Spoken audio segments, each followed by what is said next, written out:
Like, it's hard to be as awkward as Josh Hartnett was in this movie, but that's kind of the point. Trap, another victim, if you will, of the don't release the reviews until the day of the movie's release strategy, which is usually not a good sign for the quality of the movie in question. Oh, excuse me. But, yeah, so I saw Trap, and yeah, if you saw my other theater reaction, then you know my general thoughts on it. It is one of his better films to come out lately. It's better than Old. I had fun with Old, but Old wasn't very good. That ending was terrible, by the way. But it was better than Old. I think it's better than Glass. Glass is a bunch of good scenes compiled together, but not a good full story. It's not as good as Split. Split, I think, is still his best recent one, and I'll admit, I haven't seen The Visit. Based on what I know of The Visit, though, I probably would like this more than it, but regardless, either way. But, and then it's been years since I've seen his older work, but, yeah, I'd say it's one of his better new ones. It's not perfect, though. Let's talk about the good things, though, and let's talk about the story. The story is, Cooper. Cooper is the dad. He's taking his daughter to see a musician called Lady Raven. If she did well at school, it's like, I promised I'd do this for you. And obviously Lady Raven comes out and they're all celebrating. He goes out, he notices the cops, he talks to the guy you see in the trailer.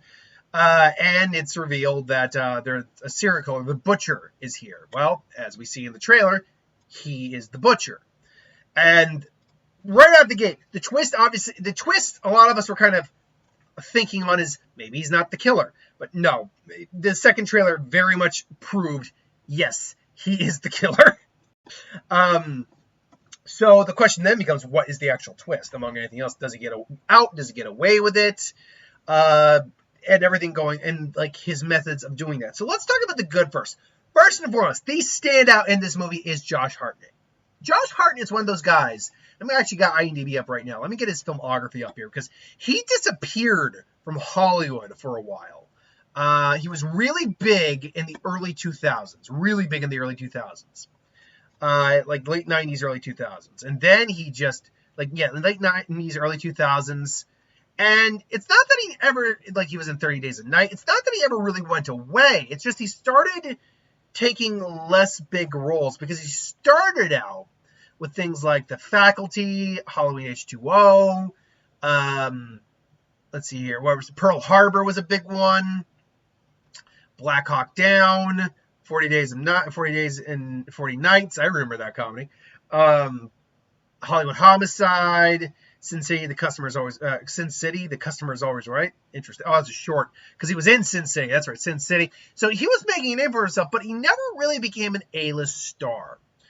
And then between 2011 to 2010 and 2015, he really was just kind of doing some minor movies, not a lot of big movies. And he was on Penny Dreadful for 3 seasons. It's not like he hasn't had a career or anything like that. He's simply chosen not to really be in the limelight very much, which is perfectly fine. He's a serviceable actor, certainly.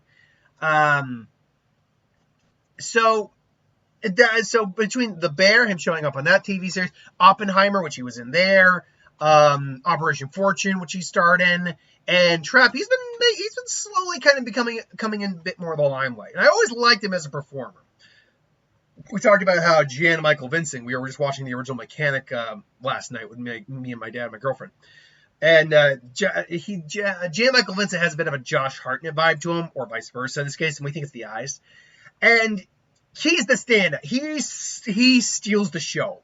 He's actually really good in this, because you buy him as this cold but calm, controlled killer, and as a very funny, very loving husband and father. And you can tell, even though he's clearly a monster, and he admits it that much to him, he loves his daughter. He's not a true psychopath. That's the thing. He's not completely devoid of emotions. He's just, clearly there was something wrong with him early in his age. I believe it's implied he killed his mother. And because and he briefly kind of explains why he chooses the people he does. Like, I look at people who think they're whole, and but in truth be told, we're all just a bunch of broken pieces. Hence, he's the butcher. He cuts them into pieces. But it's amazing how he can go from jovial and fun to unhinged a little bit to being very awkward, telling dad jokes. Like, so what's crispy mean? Crispy means good. Like, this house is crispy. And say, oh, this. So I can say, oh man, this house is deep fried. It's like, but deep fried's better than crispy. Like, he generally has a good relationship with his daughter. It's very actually kind of sweet, despite the fact he's doing all these terrible things. He also has some of the funniest moments in the movie too. Absolutely. So I really like Josh Hartnett in the film a lot. And when he's being like menacing, but a very just calm, polite, like, this guy's gonna kill me, but he's not like he's not like just like he's not yelling or anything. Like, he's very just. It's the calm rage that's scarier than the than just outward rage. So he's fantastic in the movie. Most of the performers are good. The actress. I'll admit, I don't believe she's an actress. I believe she's actually a singer. The playing Lady Raven, her name is Salika Shyamalan. Oh wait, is that his daughter? Shyamalan, is that actually his daughter? 1 second. She was born actress known for Signs, Servant. Is this his daughter? I know that if he has more than one daughter, that daughter worked on and made Watchers recently, which I liked. I liked that. We didn't love it, especially near the end, but we liked Watchers. I assume this is a relative of his. I'm assuming. You'll have to correct me. I legitimately don't know. It could be coincidence. I assume it's like it's his daughter or something, like one of his daughters, if he has more than one. She's not bad, but she comes off a lot more like a person who's never acted before, because she's never acted before. That's not yet. Yeah, because she's only done additional crew on Signs. She's done the soundtrack to Old and Servant, and this is her first actual acting role. And to her credit, she comes off more like a real person than a performer. So when she's delivering lines, it does feel a bit more authentic than performance. But then, unfortunately, that does lead to some wonky dialogue or just not very good dialogue. When she's on stage, she just says, like, I told him forgive. I knew something, my dad. I told him forgive and all that. Like, that, a actual performer in real life would have taken their time to explain the situation maybe a bit more. That scene rushed simply because the script called for it being rushed. But once she's later on in the movie, once we get more of her, she's pretty solid.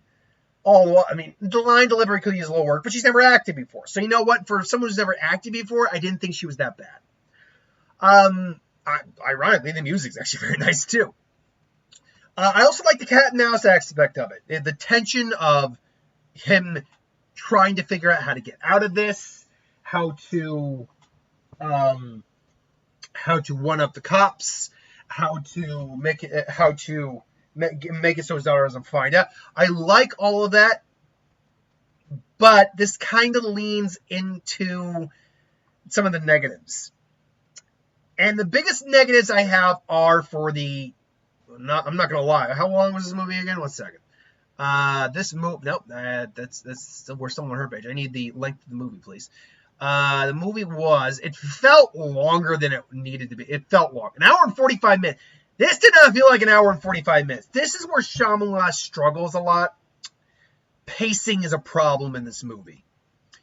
Because at 1 hour and 45 minutes, this movie felt like it was 2 hours long. And it all comes simply down to, there is half the movie that takes place at the concert, and more or less half the movie that takes place outside of the concert. Maybe not half. Let's see, 1 hour 45, that's what? 105 minutes. I would say about an hour takes place in the concert, and then the remaining 45 minutes takes place out of it. And there is a jarring difference in pacing. But not this.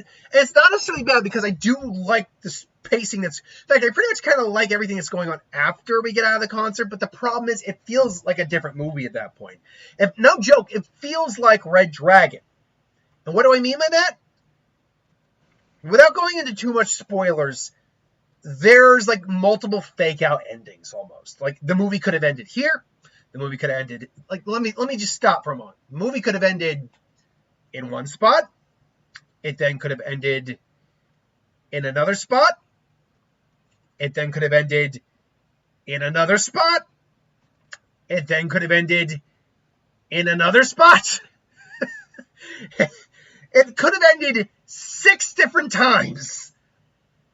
Roughly speaking. I had 5, but it literally could have ended 5 to 6 different times. I'm not joking. Could have been. Like, it's not even that it's a fake out ending every time. It's simply that the movie is just continuing. Now, in one hand, it's showing us how clever and crafty he is. On the other hand, it's like, well, look, we get it, but we really just want to finish up the movie, please.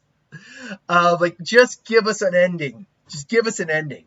And then where it ultimately ends, I almost don't feel like it's... Where it ultimately ends is where the actual twist emerges. Without giving anything away, I'll say this. I think he's getting better at not giving us these what the hell bullshit twists. Like, the twist here seems like a real world thing that could happen. As opposed to, the beach is being used for pharmaceutical testing. But that doesn't explain why the beach ages people rapidly. But it's used for pharmaceutical testing. But they're not explaining that. You're not, the twist that they're not your grandparents. That's a simple twist. That works. I know the twist from the visit. The twist that Split took place in the same world as Unbroken. Me and Mark didn't like that twist initially, but ultimately we're just like, no, that's a good twist. So this falls more into the visit where it seems very plausible and realistic and not too like overly like, oh my God, what the hell? But it comes at a point where I'm like, okay, the character involved in this scene, we've barely gotten to know. So, like, now it's us trying to get to know this character while dealing with the last act of the film. It just doesn't seem, it seems like too little too late. It seems like we're just rushing through something now. And I don't feel like it's earned. Again, nothing happening is inherently bad. I'm still loving Josh Hartnett in all this. He's, I think, what's really kind of saving it for me. But otherwise, it's just... It just feels like too little too late, and it just doesn't feel like it's well-paced after that. Like, the first half is well-paced, and the second half is well-paced for what they're doing. But...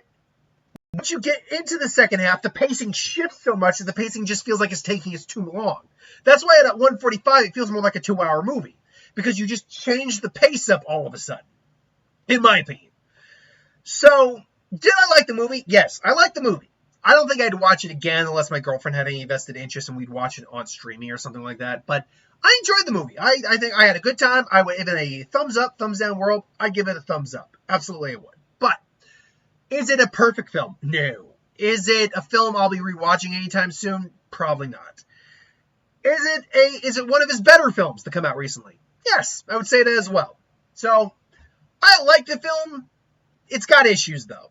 What do you think, though? Have you seen the film yet? If you have, let me know what you thought. Until then, thanks for watching. Hope you enjoyed. Due to request, I must now go out and see Harold in the Purple Crayon. So, thanks for watching. Hope you enjoyed, and I'll see you guys for the next one. Later.